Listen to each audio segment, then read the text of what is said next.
ঈদের দিন স্ত্রী সন্তানকে মাংস খাওয়াতে না পেরে চিরকুট লিখে আত্মহত্যা করেছেন জামালপুর বকশীগঞ্জের হাসান আলীর একজন। স্ত্রীকে ভালোবাসেন উল্লেখ করে চিরকুটে দোষমুক্তের কথা উল্লেখ করেন তিনি। হাসানের এমন সিদ্ধান্তে হতবাক পরিবার এবং এলাকাবাসী। তারা বলছে আত্মহত্যায় সবকিছুর সমাধান নয়। চিরকুটের লেখার মতোই জামালপুর বকশীগঞ্জের হাসান আলীর জীবনও ছিল এলোমেলো, অস্পষ্ট। ৬ বছরের সংসারে রয়েছে কন্যা শিশু হাবিবা। কখনো রাজমিস্ত্রির কাজ করতেন হাসান, কখনো বেকার হয়ে বসে থাকতেন বাড়িতে। স্ত্রীকে ভালোবেসে পাওয়া কষ্ট অথবা অর্থকষ্টের নীরবতা তার ভাবনাকে নিয়ে গেছে আত্মহত্যার দিকে। তাই তো শেষ নিঃশ্বাস ত্যাগ করেছে স্ত্রীর উন্নায় গলায় ফাঁস দিয়ে। ঈদের দিন হাসান আলীর স্ত্রী আফরোজা শিশু হাবিবাকে নিয়ে বেড়াতে যান বাবার বাড়ি। শুক্রবার তাদেরকে নিয়ে আসার কথা হাসানের, কিন্তু দীর্ঘ অপেক্ষার পরও না আসায় আফরোজা নিজেই চলে আসেন বাড়িতে।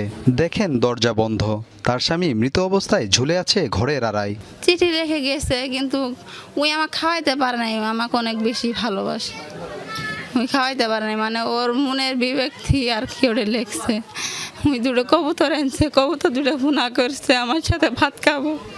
আত্মহত্যার ঘটনায় হতবাক পরিবার ও পাড়া প্রতিবেশী। এই বউ স্বামী মিলে কোনোদিন ঝগড়াঝাড়ি আমরা দেখি নাই। না কি দোষে মারা গেছে আল্লাহ মাহমুদ জানে। এটা পরিবারে একটা বাচ্চা আছে, পেটে 5 মাসের বাচ্চা, আর একটা বাচ্চা আছে আমরা 3.5 বছর হল। এই বাচ্চাটার এখন কষ্ট বিষ্ট, এটা উপরে আল্লাহ ছাড়া কেউ জানে না। মরদেহ উদ্ধারের পর থানায় নেওয়া হলেও অভিযোগ না থাকায় তা হস্তান্তর করা হয়েছে পরিবারের কাছে। অভাব অনটনের কারণে আত্মহত্যা বলে প্রাথমিক ধারণা পুলিশের। তার বাবা মা, তার স্ত্রী সহ পাড়া প্রতিবেশী তার কারোরই তার মৃত্যু সংক্রান্ত কোনো সন্দেহ না থাকায় এবং তাদের আবেদনের প্রেক্ষিতে পরবর্তীতে তার পরিবারের কাছে বিধি মোতাবেক আমরা লাশ হস্তান্তর করি। চিরকুটের সেই লেখা ধরেই বলতে চাই, মৃত হাসান কি এভাবেই ভালোবাসার প্রতিদান দিলেন, না নিতান্তই অভাব অনটনের কারণে পরাজয় মেনে নিলেন? সাধারণ মানুষের মনে নানা প্রশ্ন জাগলেও আত্মহত্যা সমাধানের পথ নয় বলে জানান তারা। সাগর ফরাজি, যমুনা নিউজ, জামালপুর।